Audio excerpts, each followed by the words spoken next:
Over 1,500 lives were lost in one tragic night, families torn apart, dreams extinguished.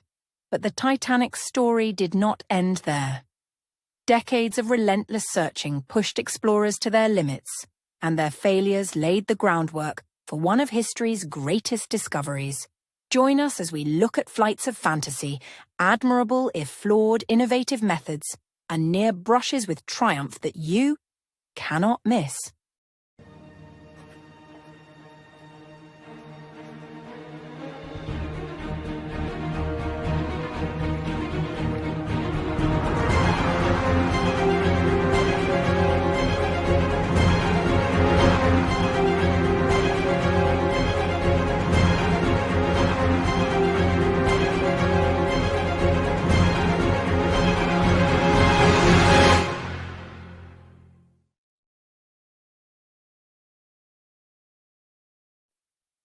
Welcome aboard.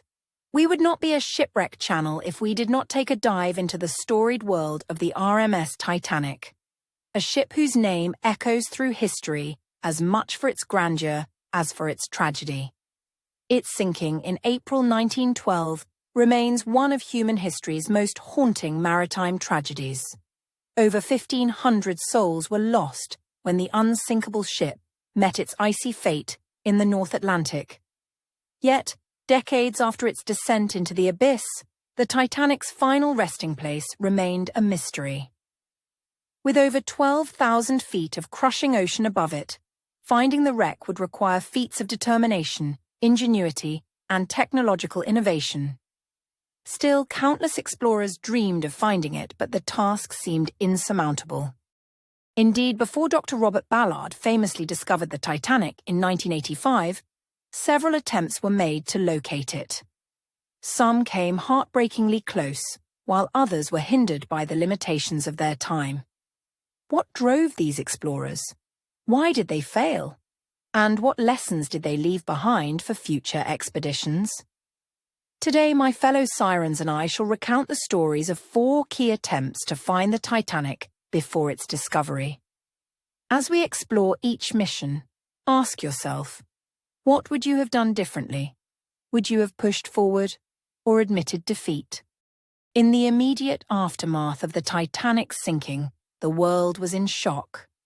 Families of the wealthy and influential, desperate for answers and closure, took action, funding private expeditions to find the wreck. These early efforts were nothing more than shots in the dark. With no precise coordinates and a lack of sonar technology, these missions were akin to searching for a single grain of sand on an endless beach. And then there was talk of raising it, should it be found, with some schemes bordering on fantastical. One even suggested pumping the wreck full of ping-pong balls to float it back to the surface. That may have worked in a notable Uncle Scrooge comic book, but in real life, you get the picture. Fast forward to 1953. The salvage company Risdon Beasley Ltd, based in Southampton, launched one of the first serious attempts to locate the Titanic.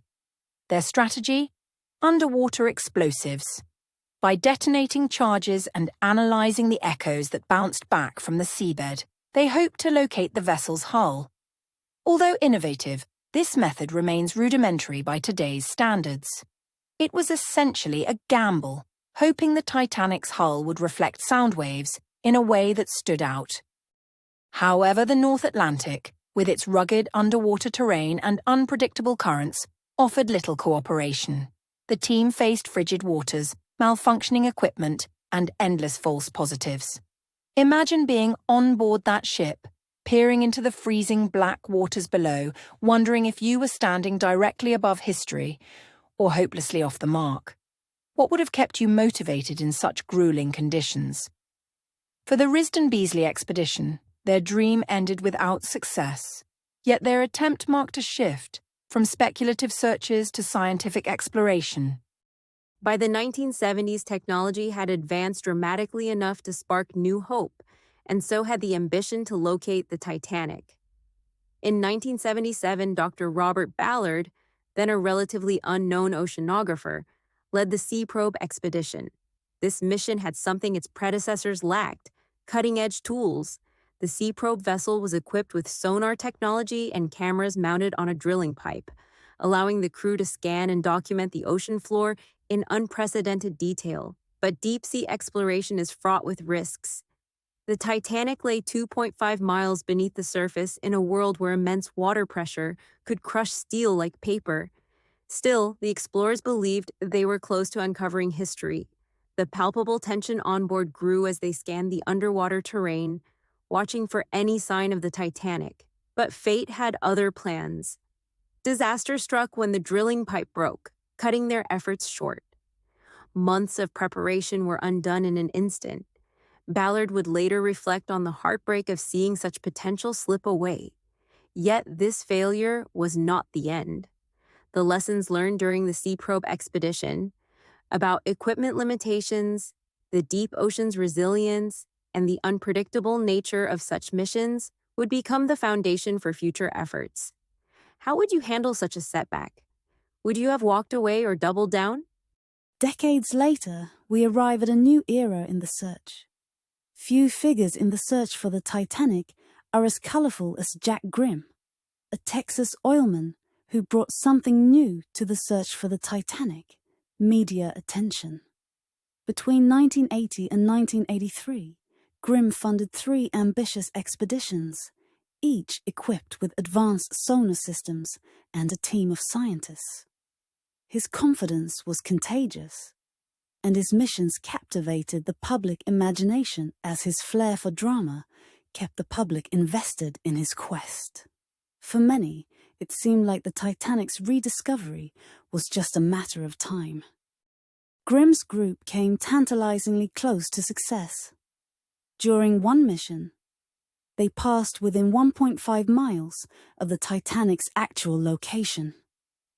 Yet, they failed to recognize it. Why? At the time, sonar technology wasn't sophisticated enough to distinguish the Titanic from the rugged terrain of the sea floor. The liner's fragmented condition, a result of its violent descent unknown to all at the time, and over 70 years of decay, made it even harder to identify.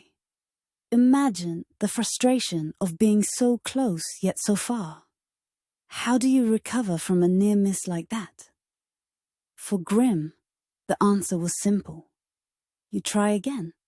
Among Jack Grimm's operations, the Deep Tow mission in 1981 stood out for its technological advancements. The team used a towed sonar system to scan the ocean floor in meticulous detail. This system, which was dragged behind a research vessel, could capture images of underwater features with unprecedented clarity. Hopes were high. The expedition believed they were closing in on the Titanic's resting place. But the Atlantic had other plans. Despite their best efforts, they failed to detect the wreck.